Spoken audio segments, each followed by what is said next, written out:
বৃষ্টি ধাৰাবাহিকখনৰ আজি নিশা হ'বলগীয়া এপিছডৰ প্ৰমো বৰ্তমান মুকলি হৈছে আৰু আজিৰ প্ৰমোত আমি কি দেখিবলৈ পাইছোঁ আহকচোন আমি অকণমান চাই লওঁ। আজিৰ প্ৰমৰ প্ৰথম ভাগত আমি দেখিবলৈ পাইছোঁ লুনাই কৈ আছিল যিজনী ছোৱালীয়ে মানুহৰ পৰা লুকাই কাৰোবাৰ সন্তান জন্ম দিব পাৰে সেইজনী ছোৱালীয়ে সেই মানুহজনক ইমানটো পৰ্যায়ত ভাল পাব পাৰে এবাৰ ভাবি চাইছেনে দাদা।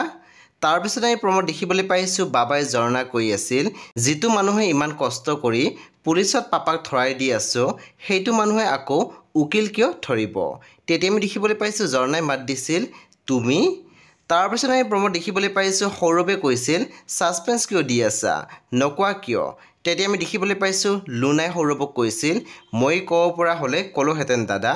তেতিয়া আমি দেখিবলৈ পাইছোঁ পুনৰ সৌৰভে লুনাক কৈছিল কিয় ক'ব নোৱাৰা সেইটো কোৱাচোন। সেই বন্ধু বান্ধৱীসকল আজি নিশা 8 বজাত ৰং টিভিত আহিবলগীয়া বৃষ্টি ধাৰাবাহিকখন খুব বেছি ইণ্টাৰেষ্টিং হ'বলৈ গৈ আছে। সেয়ে আপোনালোকে চাবলৈ একেবাৰে নাপাহৰিব। পৰৱৰ্তী আপডেটৰ বাবে আপোনালোকে মোৰ চেনেলটো ছাবস্ক্ৰাইব কৰি কাষত থকা বেল আইকনো টিপি দিবলৈ একেবাৰে নাপাহৰিব।